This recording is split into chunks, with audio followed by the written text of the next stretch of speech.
আর যেভাবে ইসকনের সন্ন্যাসী চিন্ময় কৃষ্ণ দাস তাকে গ্রেফতার করা হয়েছে, সেই গ্রেফতারি ইস্যুতে এবার প্রধানমন্ত্রী নরেন্দ্র মোদীর হস্তক্ষেপ দাবি।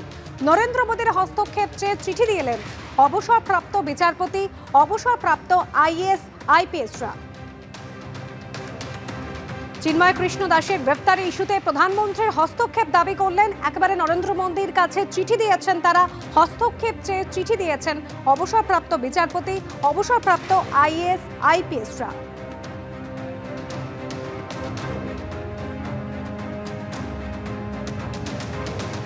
আর সন্ন্যাসীর গ্রেফতারে কড়া সমালোচনা করে তদারকি রাষ্ট্রপতি জো বাইডেনের হস্তক্ষেপ চেয়েছেন মার্কিন মুলুকে প্রবাসী ভারতীয়রা।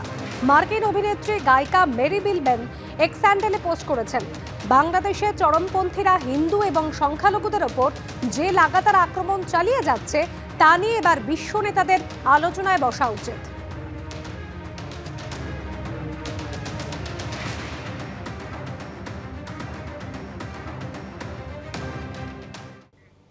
অশান্ত বাংলাদেশের পরিস্থিতি নিয়ে উদ্বিগ্ন এই দেশও।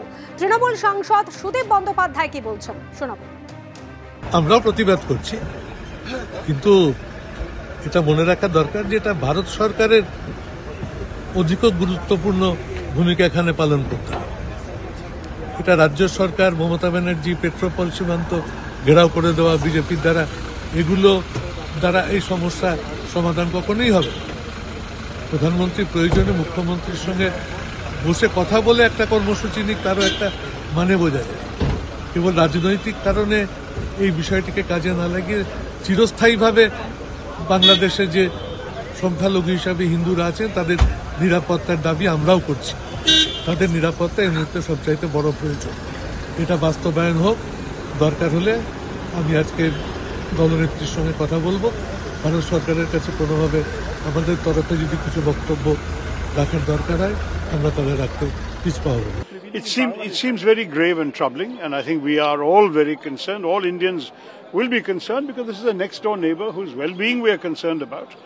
I must say that it's not only the foreign ministry that's keeping an eye on the situation. I think all concerned Indian citizens are worried about some of the reports coming in from Bangladesh. So we will all follow it very closely. I personally am following it very closely. देखिए, वहाँ की सरकार कट्टरपंथियों के दबाव में आ गया है। पाकिस्तान की सरकार और बांग्लादेश की सरकार में अब कोई अंतर नहीं रह गया है। भारत की सरकार ने कड़ी चेतावनी दी है और मैंने कल भी कहा था, मैं सब दिन कहूंगा, इसमें संयुक्त राष्ट्र संघ को हस्तक्षेप करना ही चाहिए बांग्लादेश में।